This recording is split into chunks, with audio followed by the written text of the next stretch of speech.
রোহিত শর্মা ও বিরাট কোহলিকে নিয়ে চলতে থাকা সমালোচনার মধ্যে মুখ খুললেন ভারতের প্রাক্তন কোচ রবি শাস্ত্রী। তিনি স্পষ্ট হুঁশিয়ারি দিলেন, এই দুই ক্রিকেটারকে বেশি ঘাটলে ফল হবে অত্যন্ত খারাপ। আজকের ভিডিওতে আমরা জানাবো রবি শাস্ত্রী আসলে কি বলেছেন, কাদের দিকে ইঙ্গিত করেছেন এবং এর প্রভাব কি হতে পারে ভারতীয় ক্রিকেটে। পুরো ভিডিওটি মনোযোগ দিয়ে দেখুন। রোহিত শর্মা এবং বিরাট কোহলি ভারতীয় ক্রিকেট ইতিহাসের দুই সেরা ব্যাটার। কিছুদিন ধরে যদিও তাদের নিয়ে কাটাছেঁড়া চলছে আর চলছে সমালোচনা, বিশেষ করে বিশ্বকাপের টিম নির্বাচন, টি-20তে অবসর ইত্যাদি।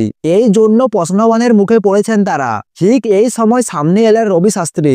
একটি সাক্ষাৎকারে তিনি বলেছেন, রোহিত শর্মা এবং বিরাট কোহলি একদিনের ক্রিকেটের দৈত্য। ওদের মাপের ক্রিকেটারদের সঙ্গে বেশি ঝামেলা করতে যেও না। তার মানে স্পষ্ট। শাস্ত্রী সমালোচকদের মুখে সরাসরি বার্তা ছুড়ে দিয়েছেন। গত কয়েক সপ্তাহ ধরে ভারতীয় ক্রিকেট বোর্ডে চলছে বিতর্ক, বিশেষ করে রোহিত শর্মা ও বিরাট কোহলির বয়স, জায়গা পাওয়ার যোগ্যতা এবং আসন্ন বিশ্বকাপে থাকা নিয়ে নানা প্রশ্ন। অনেকে মনে করছেন নতুন প্রজন্মের ক্রিকেটারদের জায়গা দিতে তাদের সরে যাওয়া উচিত। কিন্তু এই সমালোচনার মাঝে দক্ষিণ আফ্রিকার বিরুদ্ধে দুটি ম্যাচে কোহলি করলেন 100 রান, রোহিত প্রথম ম্যাচে করেছেন হাফ সেঞ্চুরি। ফলে বিশ্বকাপে তাদের ফেরার সম্ভাবনা আরো বেড়ে গেছে। ঠিক এই সময় শাস্ত্রীর মন্তব্য যা স্পষ্ট করে দেয় তিনি কোনো রকম নেতিবাচক প্রচার মানতে প্রস্তুত নয়। ভিডিওটির সব থেকে আকর্ষণীয় অংশ, সঞ্চালক যখন শাস্ত্রীকে প্রশ্ন করেন কারা ওদের সঙ্গে মজা করছে, রবি শাস্ত্রী বলেন, কেউ কেউ তো করছেই, যাদের করার তারাই করছে।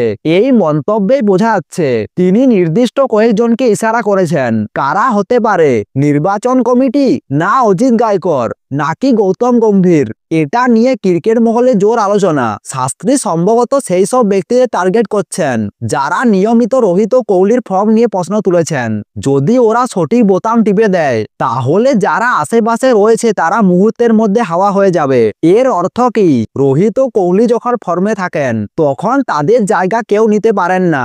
ভারতীয় দলে তাদের দাপট ও পারফরম্যান্স এতটাই শক্তিশালী যে একটা ম্যাচে যথেষ্ট চুপ করিয়ে দিতে। ক্রিকেটে এই খেলোয়াড়দের অবদান এতটাই বড় যে তাদের জায়গা নিয়ে প্রশ্ন তোলা মানেই নিজেদের বিপদ ডেকে আনা।